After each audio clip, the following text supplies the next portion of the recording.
Ова е ТВ журналот на Гласот на Америка на македонски, а јас сум Лилица Китановска и започнуваме веднаш со вестите на денот. Иранскиот председател ги отфрли заканите за дополнителни санкции врз Иран, доколку Техеран не ги испочитува меѓународните барања за отфрлање на иранската контроверзна нуклеарна програма. А претходно ирански медиуми пренесоа изјава од портпаролот на иранското министерство за надворешни работи, во која тој вели дека поведените санкции врз Иран се неефикасни како рѓасан меч. Представници од 6 нации се сретнаа во Франкфурт, Германија, каде дискутираа за начините да извршат притисок врз Иран да ги продолжи разговорите за нивните нуклеарни амбиции. А 5 постојани членки на Советот за безбедност на Обединетите нации плюс Германија ја разгледуваат можноста за воведување построги санкции доколку Иран одбие да ја запре програмата за збогатување на ураниум. Спасувачки екипи во Индонезија трагаат по евентуално преживеани во лизгање на земјиштето предизвикано од силниот земјотрес во средата, што однесе најмалку 49 животи. Во потресот беа повредени над 300 лица. Епицентарот на земјотресот, што се случи во средата, е источно од островот Јава, на околу 200 км југоисточно од главниот град Џакарта. Потресот урнал или тешко оштетил преку 700 згради ширум западната покрајна на Јава. Во лизгање на земјиштето во селото Циканкеренг гредица куќи потонале под тони камења и кал. Спасувачките екипи морале да работат со голи раце, бидејќи тешката машинерија за копање се уште не пристигнала во селото. Шефот на Обединетите нации на делегатите на конференцијата за климатски промени во Женева денеска им кажа дека светот треба да реагира побрзо кон спогодба за тоа како да се намали испуштањето на штетни гасови. Генералниот секретар на Обединетите нации Бан Ки Мун кажа дека климатските промени се влошуваат, додека државите преговараат, велејќи дека тоа е како стапалото да ни е залепено на педалата за газ.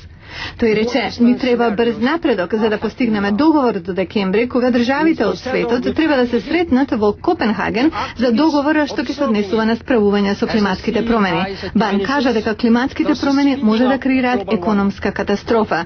Тој зборуваше на светската климатска конференција свикана со цел да им се помогне на државите да ги координираат активностите по глобалното затоплување. Делегати од над 150 држави учествуваат на овој собир. Либискиот лидер Муамер Гадафи последнава недела многу се зборува како по повод одбележувањето на 40 годишнината од пучот со кој тој дојде на власт во земјата, така и заради неговите планови за време на одржувањето на годишното заседание на Обединетите нации во Њу Јорк да подигне шатор во насолба на православни евреи. Еве ги новите моменти од таа контроверза. Либија организираше прослави на улиците на Триполи за да одбележи 40 годишнината од револуцијата на својот водач Муамер Гадафи. Илјадници мили подалеку, тој доби поинаков третман уште пред да стапне во САД. Не го сакам на американска почва и не сакам да спие во мојот град. Майкл Вайлдс е градоначалник на Енгелвуд во сојузната држава Њу Џерси, наспроти Менхетен од другата страна на реката Хадсон. Но овој рид е објектот што го поседува либанската влада. Гадафи првично планираше тука да распосла шатор како овој за да прима гости за време на Генералното собрание на Обединетите нации. Рабинот Шмули Боте живее веднаш до поседот. Ова е напуштен имот, трн во око на заедницата. Не е инвестирано во него 10 години. Не може да се живее во него. Не може ниту да појдам и да кажам здраво на соседите, а сега за 3 месеци одеднаш се препороди. Жителите се пожалија, а градот на суд побара да се запре реновирањето со образложение дека е против градежната регулатива. Судијата нареди прекид на работата, а Стејт департментот рече дека Гадафи нема да престојува на имотот за време на посетата. Жителите на Енгелвуд се лути на Гадафи поради начинот на кој осудениот терорист за бомбашкиот напад на авионот на Панам во 1988 Абдел Ал Меграхи, кој беше ослободен пред 2 недели во Шкотска од хуманитарни причини, во Либија беше пречекан како херој.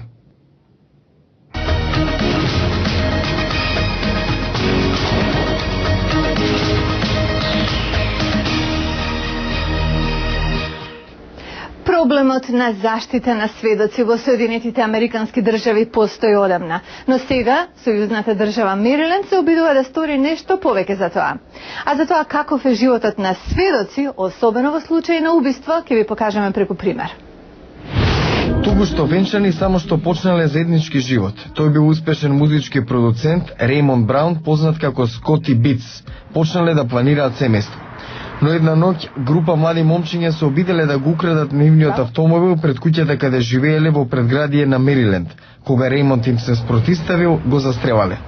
Како што наближувал судскиот процес, еден од клучните сведоци бил убиен, најверојатно нарачан од лицето обвинето за убиството на Браун. Грегори Латимер е адвокат на Даниел Браун.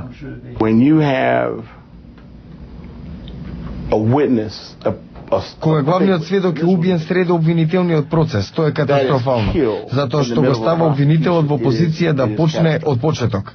За овој случај имаше и размислување воопшто да не се продолжи постапката.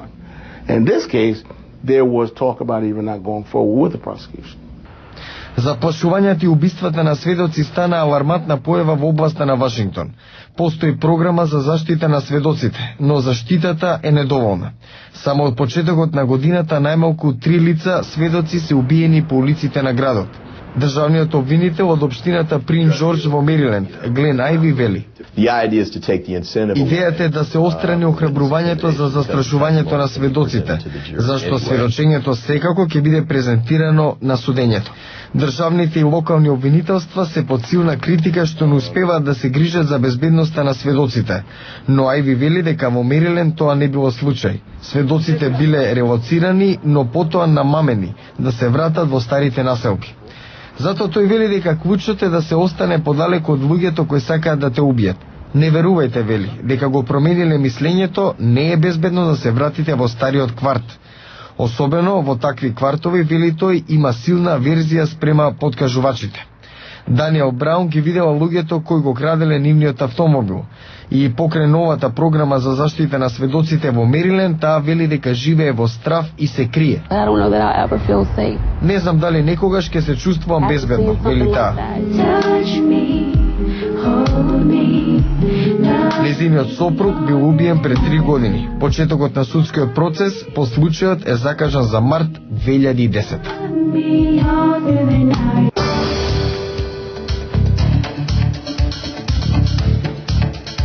Утре во News Flash, што се случува со пабовите во Британија?